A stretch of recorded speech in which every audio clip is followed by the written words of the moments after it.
The loading of the ICL is a critical component of the overall procedure and should be performed under the operating microscope. The delivery of the implant into the anterior chamber is largely dependent on the precise and careful loading of the ICL. The STAR ICL is made from Collamer, a hydrophilic collagen copolymer, and comes packaged in balanced salt solution or BSS. To begin, remove the foam-tipped plunger and holder from the package. Insert it into the injector base first. The vertical tab of the holder is not intended to be snap-locked into the notch of the injector. Keeping the foam-tipped plunger and holder in place, advance the injector cap until the ball end of the plunger interlocks with the injector. A click can be felt and heard when the plunger is properly secured. Retract the injector plunger fully. The foam-tipped plunger will remain locked in place. Remove the holder by sliding it back out of the front of the injector. Place the assembled foam-tipped plunger and injector into BSS, making sure that the tip of the injector and foam-tipped plunger is completely submerged. Hydration of the foam-tipped plunger is extremely important, as insufficient hydration may cause the ICL to become trapped between the plunger and cartridge upon ICL delivery. Next, remove the injector cartridge from the package and hold it between the thumb and forefinger at the central area near the locking tab.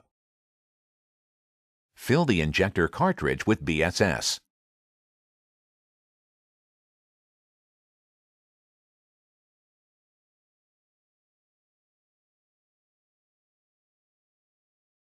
Partially fill the cartridge with a methyl cellulose type viscoelastic, creating a trail out of the cartridge bay. This combination will minimize friction between the ICL and the cartridge walls. Set the cartridge aside.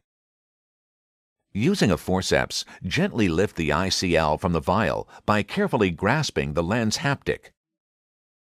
Inspect the ICL under the operating microscope to identify and verify the correct orientation of the lens. The footplate marks on the leading right and trailing left haptic indicate that the correct, convex side of the ICL is facing up.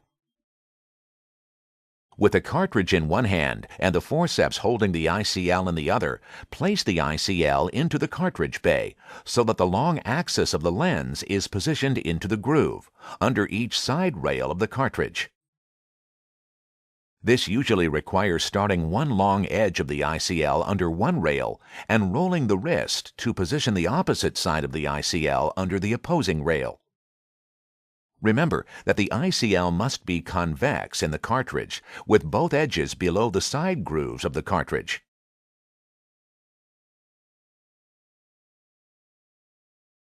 Close the jaws of the Visian Icl Loading forceps and insert them into the barrel from the front of the cartridge. Advance the forceps through the cartridge until the jaws are about to contact the leading edge of the ICL. Open the jaws of the forceps and grasp the footplate of the ICL so that the lens positioning mark is aligned with the jaws. Slowly pull the lens into the barrel while moving the cartridge in the opposite direction. Observe the lens positioning marks on either side of the Visian ICL optic to confirm alignment as you advance the ICL. Continue this process until the ICL is positioned within the cartridge so that its leading edge is adjacent to the end of the cartridge. Release the ICL and remove the forceps.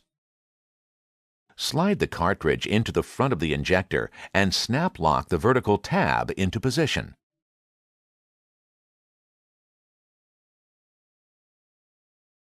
Advance the plunger until it is in contact with the lens.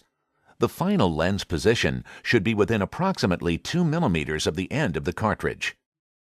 Evacuate any air bubbles from the loaded cartridge with methyl cellulose type viscoelastic injected into the tip of the injector using the cannula to backfill the cartridge. Using the operating microscope, check that the ICL is properly oriented in the cartridge by observing the landmarks located on either side of the optic. These marks should be visible at the 12 o'clock position and be in straight alignment down the shaft. If the ICL is improperly aligned or oriented, the ICL may be twisted and should be injected into the cartridge tray and the loading process repeated. Place the fully assembled injector, tip down, into a container of BSS to maintain lens hydration. The maximum recommended time for the loaded ICL to remain in the injector prior to surgery is 1 to 2 minutes. The injector is now properly prepared.